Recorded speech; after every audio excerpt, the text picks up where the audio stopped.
శ్రీ గణేశ శారదా గురుభ్యో నమః.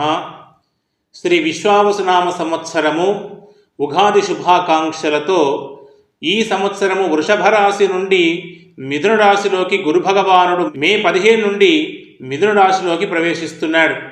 అదేవిధంగా శని భగవానుడు కుంభరాశి నుండి మీనరాశిలోకి ఏప్రిల్ నెలలో ప్రవేశిస్తున్నాడు.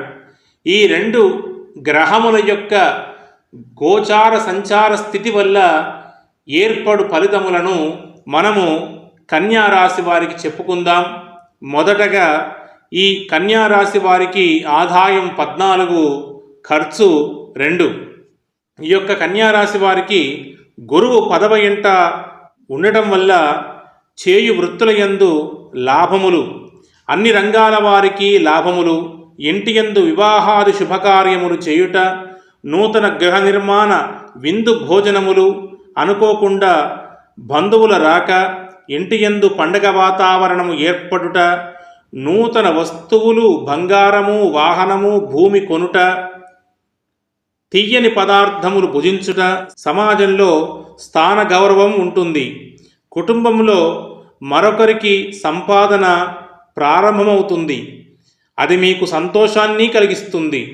వచ్చే సొమ్ము శీఘ్రముగా వచ్చుట, విద్యార్థులు ప్రథమ శ్రేణిలో ఉత్తీర్ణత, మంచి ర్యాంకు వచ్చి పై చదువులకు విదేశాలకు వెళ్ళుట, మంచి ఉద్యోగ ప్రాప్తి, ప్రమోషన్లు లభించుట, నూతన పనులు ప్రారంభించుట, అనుకున్న పనులు విజయవంతం అగుట, తాత్కాలిక ఉద్యోగస్తులకు పర్మనెంట్ అగుట, బ్యాంకు రుణాలు వచ్చుట, ఉద్యోగ మార్పు, మెడిసిన్, ఇంజనీరింగ్ వాళ్లకు కొన్ని చిక్కులు తప్పవు.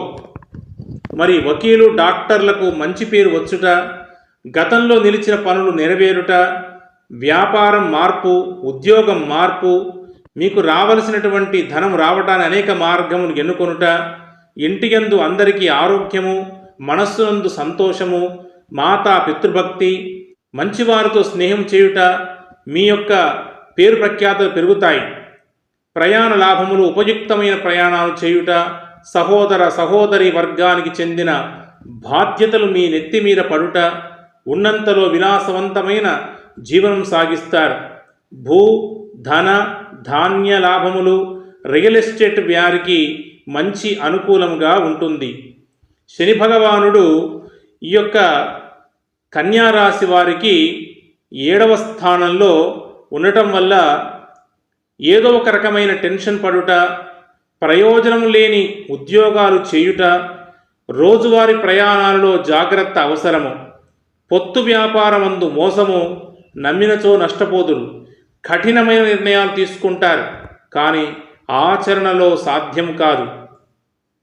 మానసిక చింతన, పరిచయం లేని వ్యక్తులను నమ్మరాదు. దురాలోచన, మితిమీరిన కోపము, సెంటిమెంట్ వస్తువులను అమ్మి చింతించుట, అనవసరమైన పనులు చేసి చింతించుట, ఆదాయానికి మించిన ఖర్చులు, మీ మీద నరదృష్టి అధికముగా ఉంటుంది. ఏ పని చేసినా బాగా ఆలోచించి చేయవలసి ఉంటుంది. మీరు శనికి సంబంధించిన జప, తర్పణ హోమాదులు చేయించి శని త్రయోదశి లాంటి విశేష రోజులలో శని భగవానుని పూజించండి. శ్రీరామ ఆపతుద్ధారక స్తోత్రం చేసిన మీకు మేలు కలుగుతుంది.